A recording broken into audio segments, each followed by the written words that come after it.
a caché sur la mort d'Imad de la famille. C'est dans cette vidéo.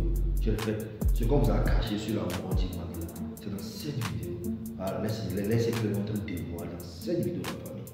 Je sais que tu sais, tout le monde a appris, en tout cas par rapport à la mort d'Imad de la famille. Donc, avant toute chose, la famille, je vais essayer un peu de situer un peu le contexte dans lequel Imad a été tué, la famille, et on va évoluer vite fait la famille. Togo, Imad, un jeune vendeur de téléphone assassiné à Bali. Je sais que tu as appris ça, non? Voilà, donc Imad, le jeune en question, donc c'est un vendeur de téléphone. Ouais, non, à Bali, la famille, c'est ça, non? Let's go. À Bali, ville située à plus de 35 km à l'est de Lomé, est sous le choc. Et pour cause, la mort d'un jeune homme du nom de Imad a plongé dans le deuil toute la population devant la cruauté de l'homme. Devant la cruauté de l'homme, la famille. Voilà, déjà, pour ceux qui ne savent pas, à Bali, c'est à 35 km de Lomé, et effectivement, la population est sous le choc. Comme vous pouvez montrer le voilà.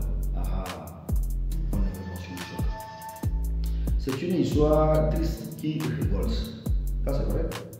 Vraiment, si vraiment tu as probablement cette information, cette mauvaise nouvelle par rapport à Imad, vraiment c'est une information qui révolte la famille. Ça peut vraiment révolter. Ça frustre quoi la famille.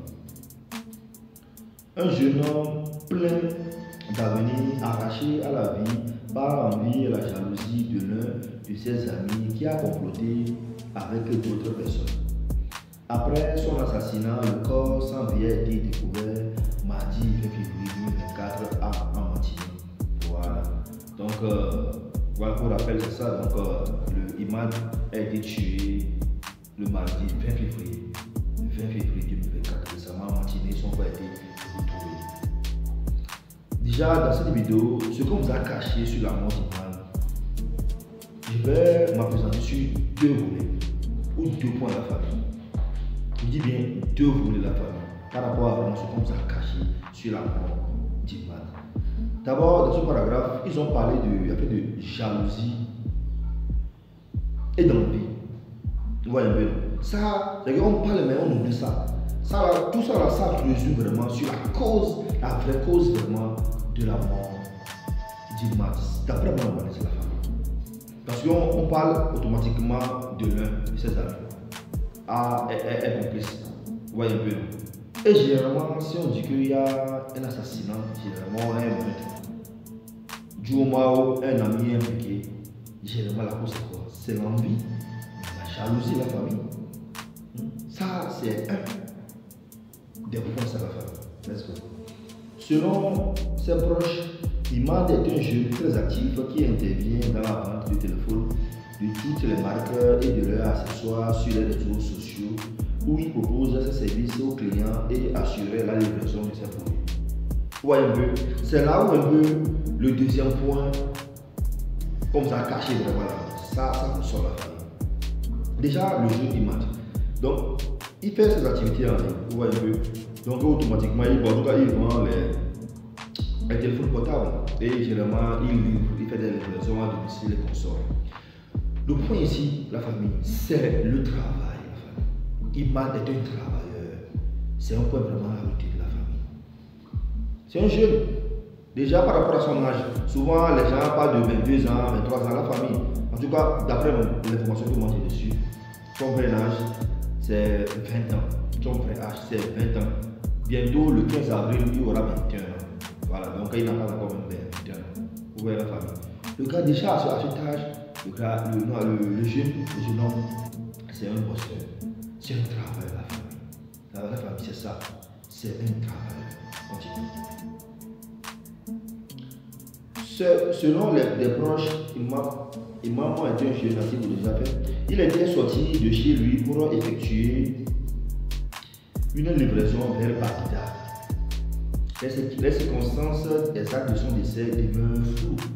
Mais au petit matin, nous avons appris la nouvelle de sa mort dans les circonstances choquantes, a confié l'une de ses proches. Donc, comme on le dit, la situation exacte ou les circonstances exactes de sa mort demeurent actuellement floues. voyez un peu, voilà, parce que d'après l'information, le jeune homme, il est sorti de la maison pour aller faire une livraison vers Bagdad. Donc il est à Bali, il veut aller à Bagdad. Voilà, il n'est pas rentré le lendemain. On voit son corps, son cadavre vers la plage, vers la plage de Tagari. Vous voyez un peu la famille. Le corps découvert présente des blessures indiquant qu'il aurait été victime d'une agression physique. Voilà. Donc comme je dis tantôt, donc, le corps qui a été retrouvé, donc ça présente des blessures la famille. Automatiquement, là, en conséquence, on peut dire que il a été victime d'une agression physique. Vous voyez un peu. Voilà. Une enquête a été ouverte dans la foulée pour que justice lui soit rendue. Dans la famille, donc actuellement, là où je parle, l'enquête est en cours. Voilà. Donc on doit vraiment rendre la justice, vraiment. On doit faire vraiment la justice. Que la justice soit faite dans ce cas d'assassinat du jeune Mohbad de la famille. Donc pour résumer, ce qu'on nous a caché vraiment sur la mort de Mohbad, c'est deux choses de la famille. En résumé, d'abord, la jalousie et l'envie. Vous voyez un peu. Et en seconde position, donc c'est le travail de la famille. Vous voyez un peu. Donc, un conseil, la famille, soyons vigilants. Voici mon conseil à la famille. J'attends vos opinions dans les commentaires. Je suis Elvin Bouti. Ciao, Joba.